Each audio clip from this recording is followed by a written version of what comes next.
Hello दोस्तों, welcome to my YouTube channel. Hope आप सब लोग अच्छे होंगे और बड़े अच्छे से अपनी स्टडी कर रहे होंगे। आज मैं बात करने आया हूँ हिंदी के बारे में। देखो, जीएस की मैं वीडियो अपलोड कर चुका हूँ। मैं पहले स्ट्रेटेजी की वीडियो अपलोड कर रहा हूँ। पहले मैंने जीएस की स्ट्रेटेजी बताई आपको कौन कौन से टॉपिक अच्छे से पढ़ने हैं। आज मैं लेके आया हूँ हिंदी के बारे में और अगली वीडियो मेरी होगी रीजनिंग के बारे में। ठीक, 3 सब्जेक्ट वीडियो री एग्जाम में आने वाले हैं। वीडियो री एग्जाम 2018। अगर आप यूपी ट्रिपल एससी का कोई भी और एग्जाम देते हैं, जैसे पैट हुआ जिसमें हिंदी आती है, उसमें भी सेम पैटर्न आपको फॉलो करना है हिंदी के लिए। ठीक है ना। हिंदी लगभग लगभग यार सब में सेम सी आती है, तो आपको एक ही तरह से आपको हिंदी से को पढ़ना है, जिससे आप अच्छे नंबर ला सकें, अच्छे मार्क्स आप गेन कर सकें। ठीक है ना। हिंदी की स्ट्रेटेजी है मिशन 45+। मैंने कल बताया था जीएस में आपको 30-35 बहुत अच्छे नंबर हैं। अगर आप 30 से 35 स्कोर कर रहे हैं आउट ऑफ 50, तो आप बहुत अच्छा स्कोर कर रहे हैं जीएस में। लेकिन मैं यहाँ कहना चाहूँगा कि हिंदी यार हाई स्कोरिंग सब्जेक्ट है। आप 45+, 46, 47, 48 क्वेश्चन आपको सही करने हैं। एक दो क्वेश्चन तो यार कंफ्यूजन में हो जाता है कि बाई मिस्टेक गलत हो जाए, लेकिन आपको कोशिश करनी है कि 48 47 नंबर आप यहाँ हिट करके आए। हाई स्कोरिंग सब्जेक्ट है। जो आपके स्कोर बढ़ाएगा वो हिंदी और रीजनिंग काफी स्कोर बढ़ा देंगे। ठीक है ना।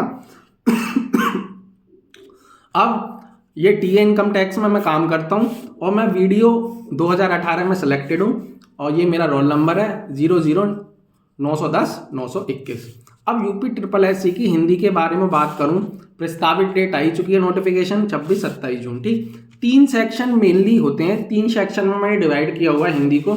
सबसे पहला भाषा खंड, दूसरा व्याकरण खंड और तीसरा साहित्य खंड। ठीक है, 3 सेक्शन है हिंदी के, जिसमें हिंदी को मैंने 3 सेक्शन में डिवाइड किया हुआ है। अगर वीडियो री एग्जाम के बारे में मैं बात करूं, वीडियो का जो एग्जाम हुआ था 23 दिसंबर 2018 को, ठीक है ना, उसमें से क्या क्या कितना परसेंटेज देखने को मिला था एग्जाम में।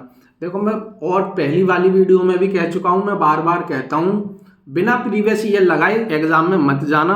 आपको कोई आइडिया नहीं रहेगा कि पैटर्न कैसे फॉलो किया जाता है, कैसे पैटर्न फॉलो हो रहा है। पहले भी बोला है मैंने, अब भी बोलूंगा, प्रीवियस ईयर भगवान थे, हैं, रहेंगे, उनके बिना एग्जाम में मत जाना।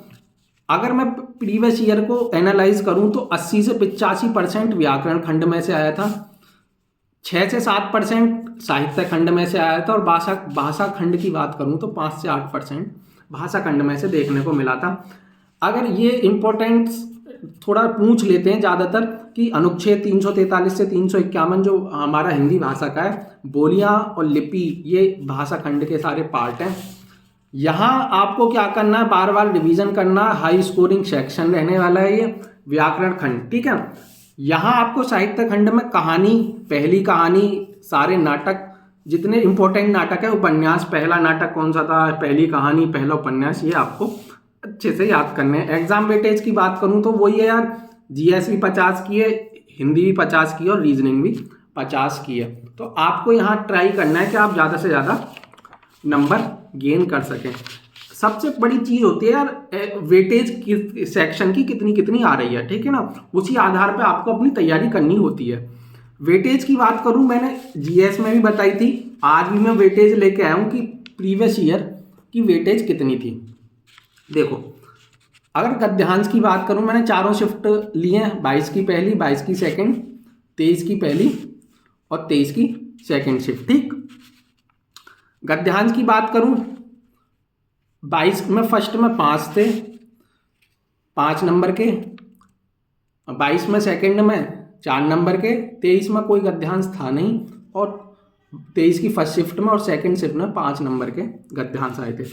ऐसे ही वर्णमाला में 3, 5, 1, 3, शब्दभेद में 1 आया था, 22 की सेकंड में 4 थे, 23 की में कोई नहीं था और फर्स्ट में और 23 की सेकंड में 1 क्वेश्चन शब्दभेद में से आया था। ऐसे ही संधि, समास, उपसर्ग, प्रत्यय, तत्सम, तद्भव, संज्ञा से अभिभव तक, ये मोस्ट इंपॉर्टेंट टॉपिक है। आपने इंग्लिश में पढ़े होंगे parts of speech, noun, pronoun, adjective, adverb, वही है संज्ञा, सर्वनाम, विशेषण, आपको अवयव तक पढ़ने हैं। अगर हर एग्जाम की बात करूं मैं प्रीवियस ईयर की वीडियो की, तो 9 क्वेश्चन पहली शिफ्ट में थे 22 की, 5 सेकंड शिफ्ट में थे 7 23 की फर्स्ट शिफ्ट में थे और 10 क्वेश्चन 23 की सेकंड शिफ्ट में थे। तो ये बहुत इंपॉर्टेंट टॉपिक है, अच्छे से पढ़ना है। अभी मैं बताने वाला हूँ कैसे पढ़ना है आपको, ठीक है। ये मैंने एक डाटा लेके आया हूँ कि कितने क्वेश्चन किस टॉपिक में से आपको प्रीवियस ईयर में देखने को आए थे। सही बात बताऊं तो मैंने भी इतनी मेहनत नहीं की थी ऐसे डाटा कलेक्ट करने के लिए जितने वीडियो बनाने के लिए मैं आपके लिए कर रहा हूँ, ठीक है ना। लेकिन आपका सिलेक्शन हो जाए बहुत अच्छी बात है, क्योंकि यार जिस दौर में आप गुजर रहे हो ना, मैं 8 साल उस दौर से गुजरा था। वीडियो भी सिलेक्शन हुआ था, फिर वो भर्ती कैंसिल हुई और फिर एट लास्ट में मेरा 2019 में इनकम टैक्स में एसएससी सीजीएल से सिलेक्शन हो गया था, ठीक है ना। तो आपको मैं ये टेलीग्राम पे अपलोड कर दूंगा, आप एक बार देख लेना। मैंने चारों शिफ्ट के वैसे पेपर अपलोड कर दिए हैं, आप विजिट कर लें और मैं लिंक डिस्क्रिप्शन में दे दूंगा। ये आपको एक क्वेश्चन आया था कि भैया पत्र और प्रारूप कहाँ से पढ़ें, क्योंकि ये भी आ जाते हैं। क्योंकि देखो 4 क्वेश्चन यहाँ 22 की फर्स्ट में थे, 23 सेकंड में कोई क्वेश्चन नहीं था। 3 क्वेश्चन 23 की फर्स्ट में थे, 23 की सेकंड शिफ्ट में 1 क्वेश्चन था। देखो पढ़ के तो जाना पड़ेगा यार, बिना पढ़े आप ऐसा नहीं है कि ये ना पढ़ के जाएं स्किप कर दें, ठीक है ना। थोड़ी बहुत नॉलेज होनी चाहिए। मेरे को क्या था, एसएससी सीजीएल का मैं पेपर दे रहा था, तो वहाँ ऐसे और लेटर राइटिंग आता है एप्लीकेशन, ठीक है ना। तो वहाँ से मैंने पढ़ लिया था, तो मेरा वो हो गए थे क्वेश्चन। एक ही क्वेश्चन था, मेरी 23 की सेकंड शिफ्ट ही एक क्वेश्चन था, वो सही हो गया था, ठीक है ना। आपको वाक्य वेद, चिन्ह, मुहावरे, लोकोक्तियाँ, ये हिंदी साहित्य में के बात करूं तो 4 क्वेश्चन 22 की सेकंड शिफ्ट में थे और देखो 5 क्वेश्चन मेरी वाली शिफ्ट में थे, जिसमें से मेरे 5 सही हो गए थे, ठीक है ना। हिंदी टू इंग्लिश ये भी पूछा जाता है, इंग्लिश टू हिंदी ये भी आए थे क्वेश्चन, हिंदी भाषा से भी आता है और वाक्य शुद्धि से भी 1-2 क्वेश्चन आपको देखने को मिल जाएगा। तो मैं ये सारा जो डाटा मैंने कलेक्ट किया है मैं आपको टेलीग्राम पे प्रोवाइड करा दूंगा, ठीक है ना।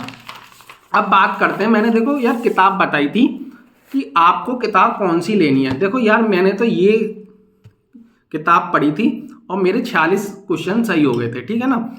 अगर एक पहली बात तो मैं आपको क्लियर कर दूं, अगर आप कमेंट सेक्शन में बहुत कमेंट आए कि भैया ये वाली बुक पढ़ लूँ, भैया मेरे पास ये वाली बुक है। सबसे पहली बात मैं आपको बता दूं, अगर आपके पास कोई भी बुक है और आप अच्छे से पढ़ रहे हैं और आपके 46-47 क्वेश्चन सही हो जा रहे हैं, इसे लेने की कोई ज़रूरत नहीं है। जिससे पढ़ते आ रहे हैं उससे पढ़ते रहें, ठीक है। ऐसा नहीं कह रहा मैं कि लूसेंटी लेनी है, ये तो मैंने पढ़ी थी और मेरे नंबर आ गए थे तो मैं इसको रिकमेंड करूँगा। अगर आपके 35 क्वेश्चन सही हो रहे हैं या 36 क्वेश्चन सही हो रहे हैं और किताब लेना नहीं चाह रहे तो उसको ही किताब को बार बार पढ़ें। मैंने पिछली वीडियो में बोला एक किताब को 10 किताब एक बार पढ़ने से अच्छा है एक किताब 10 बार पढ़ें, ठीक है ना। तो आप जो किताब पढ़ रहे हैं सही पढ़ रहे हैं, अगर आपके नंबर 45-46 हो रहे हैं, ठीक है ना। तो मेरे को तो यही किताब अच्छी लगी थी, मैंने यही, और सही बताऊं तो मेरे को और किताबों के नाम पता भी नहीं है कौन कौन सी किताब हैं, ठीक। अब मैं बताऊं पढ़ना कैसे है। देखो जब मैं पहली बार, एक तो यार 12th तक आप हिंदी पढ़ते आए तो इतनी दिक्कत नहीं होनी चाहिए मेरे हिसाब से तो, ठीक है ना। इंग्लिश में आपको दिक्कत हो सकती है क्योंकि इंग्लिश में ही मेरे को दिक्कत हुई थी। हिंदी मैंने जब पहली बार मैं लेके बैठा हिंदी, तो यहाँ आपको दिख रहा होगा भाषा खंड। सबसे पहले मैंने यही चैप्टर खोला, लेकिन जब इतना मैंने खोला तो यार ये तो बहुत मेरे को बोरिंग लगा। अब बोरिंग लगा, मैंने सोचा यार ये तो बहुत, इसको तो पढ़ने के लिए बहुत मेहनत करनी पड़ेगी। फिर मैंने पेपर का एनालाइज किया जो प्रीवियस ईयर पेपर थे, ठीक है ना, जब हुआ था युवा विकास दल अधिकारी का। मुझे वहाँ से पता चला कि व्याकरण खंड में से 50 में से 40-42 क्वेश्चन बड़े आराम से फंसते हैं। मतलब 80 से 85% ये सेक्शन आपको देखने को मिलेगा व्याकरण खंड।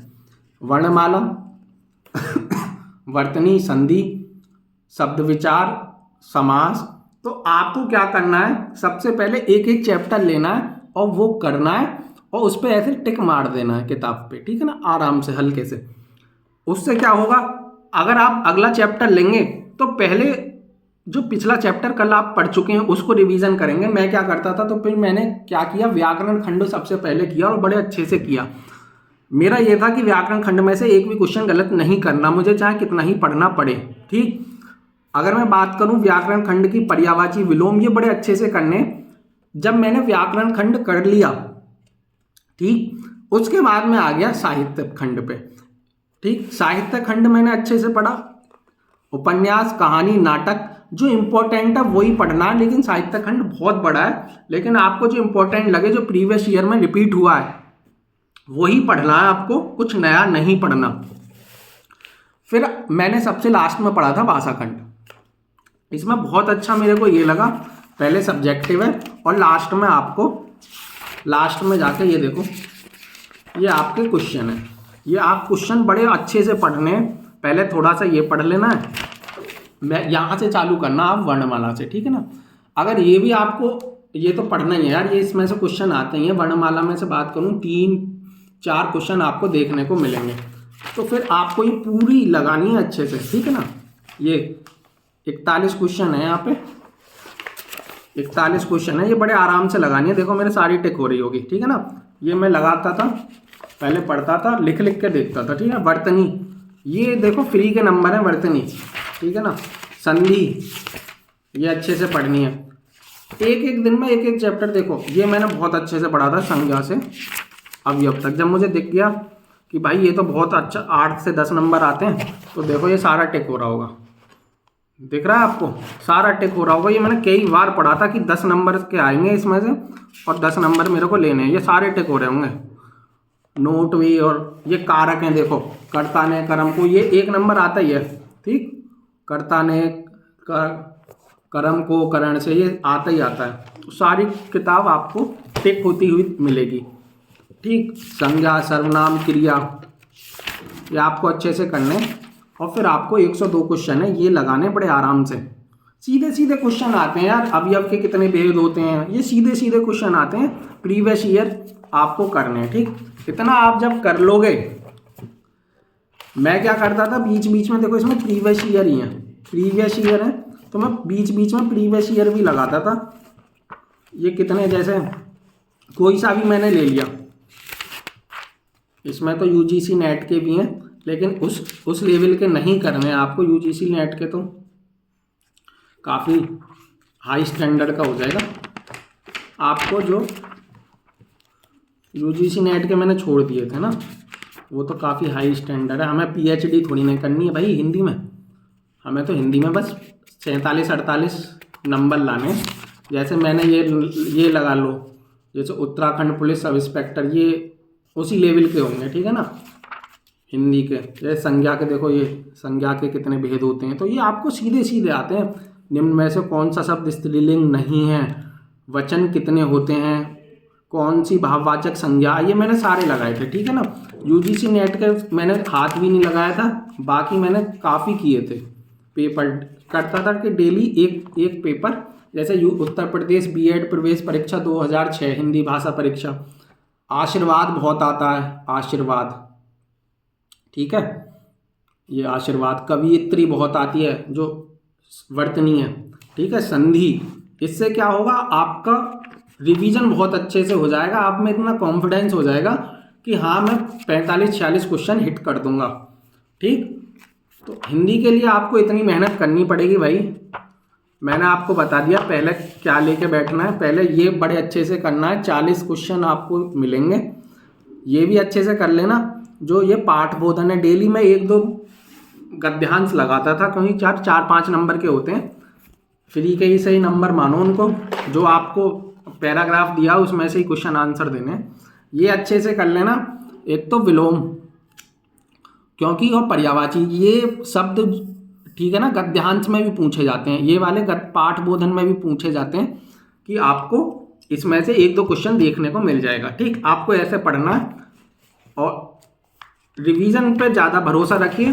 और 1-2 स्टूडेंट बोल रहे थे सर कोर्स ले लें, तो यार मैंने पहले भी कोर्स की, अभी तो इतना टाइम है नहीं आपके पास कि कोर्स ले, ठीक। आपके पास 50 दिन है, कब आप पूरा कोर्स करेंगे, कब रिवीजन करें। सेल्फ स्टडी में बिलीव रखें यार, सेल्फ स्टडी से हो जाएगा, ठीक। मैं ये PDF टेलीग्राम पे अपलोड कर दूंगा, और अच्छे से पढ़ते रहें। 7-8 घंटे का रूटीन बना लें। सोशल मीडिया से दूर रहें जितना हो सकता है, और अपना मेहनत करते रहें बस, ठीक है ना। चलो आज की वीडियो में इतना ही, अगली वीडियो में रीजनिंग की बताऊंगा आपको रीजनिंग कैसे पढ़नी है। टाटा।